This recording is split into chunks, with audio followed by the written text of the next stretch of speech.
안녕하세요. 이주원 전사입니다. 오늘은 새벽 묵상 11번째 시간 창세기 17장 15절에서 22절까지 있는 말씀 제가 읽겠습니다.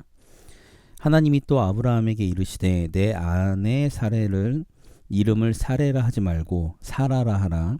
내가 그에게 복을 주어 그가 내게 아들을 낳아주게 하며 내가 그에게 복을 주어 그를 여러 민족의 어머니가 되게 하리니 민족의 여러 왕이 그에게서 나니라.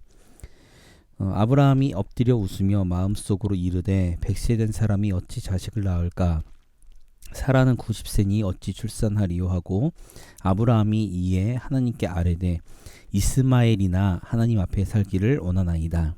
하나님이 이르시되 아니라 내 아내 사라가 내게 아들을 낳으리니 너는 그 이름을 이삭이라 하라. 내가 그와 내 언약을 세우리니 그의 후손에게 영원한 언약이 되리라. 이스마엘에 대하여는 내가 내 말을 들었나니 내가 그에게 복을 주어 그를 매우 크게 생육하고 번성하게 할지라. 그가 12두령을 낳으리니 내가 그를 큰 나라가 되게 하려니와 내 언약은 내가 내년 이 시기에 사라가 내게 낳을 이삭과 세우리라. 하나님이 아브라함과 말씀을 마치시고 그를 떠나 올라가셨더라. 아멘. 네, 오늘 이 본문의 말씀은 이 앞절에는 아브람의 이름을 아브라함이라 바꾸셨고요. 오늘의 본문은 사레의 이름을 사라라 바꾸시면서 이제 내년에 아이가 출산하게 될 것이고 사라를 통해서 출산하게 될 것이고 그 사라를 통해서 출산한 아이가 아브라함과 맺은 언약을 계속 이어갈 그런 하나님이 주신 아들이다라는 약속을 하시죠. 근데 여기서 보면 오늘 본문에서도 보면 17절에 아브라함이 하나님의 말씀을 듣고 난 이후에 17절의 말씀을 보면 엎드려 웃으며 마음속으로 이르되 엎드려서 웃으며 마음속으로 생각한 거죠. 뭐죠? 사람이 100세 된 사람이 어찌 자식을 낳을까? 본인이 100세가 되는 거죠. 사라는 90세니 어찌 출산을 하리요? 그러니까 이거는 인간의 생각과 인간의 방법으로는 불가능하다는 것을 아브라함이 알고 그래서 웃은 거예요.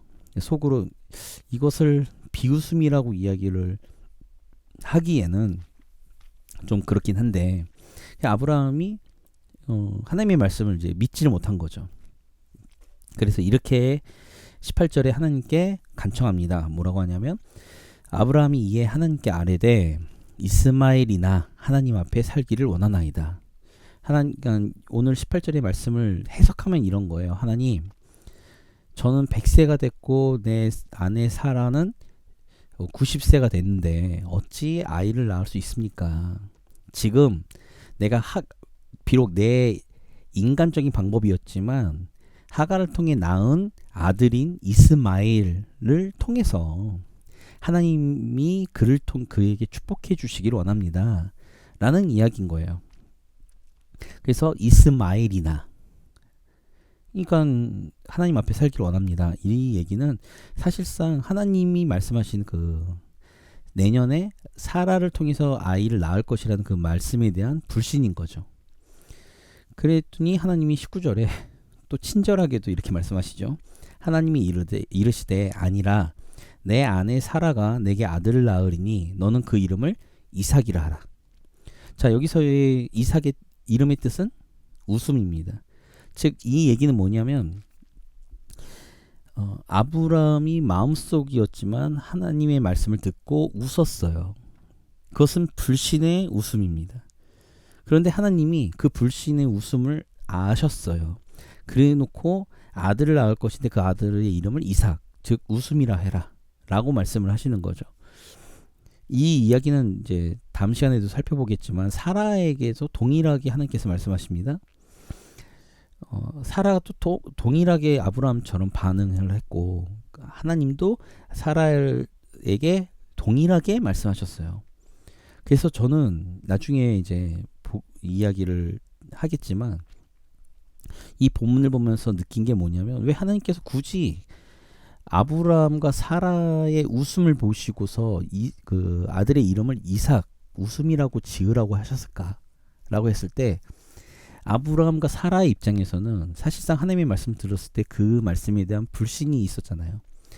그 불신에 대한 것들을 하나님께서 캐치하시고 하나님의 역사인 그 아들을 낳아서 이삭이라, 이 웃음이라고 이야기를 한다는 것은, 즉 그 웃음은 하나님의 어떤 아브라함에 대한 축복일 수도 있지만, 아브라함의 입장에서는 그 이삭을 볼 때마다 본인의 굉장히 부끄러운 모습, 하나님 앞에서 불신을 가졌던, 하나님의 말씀을 잊지 못했던 자신의 부끄러운 모습, 그 모습을 바라볼 수 있는 거죠.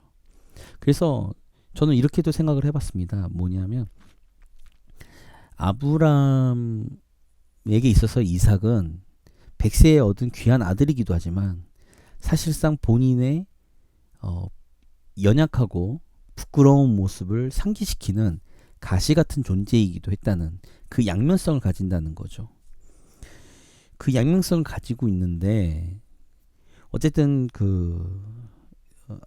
이삭을 통해서 하나님께서 언약을 체결하시고, 그 언약을 하나님께서 영영토록 이스라엘 백성들과 함께 그 언약을 세워 나가고 유지해 나갈 것이다라고 말씀하시면서, 저는 여기 이 부분에서도 하나님의 긍휼하심을 봅니다. 하나님의 놀라우신 그 은혜를 보는 거죠. 20절에 이런 거예요.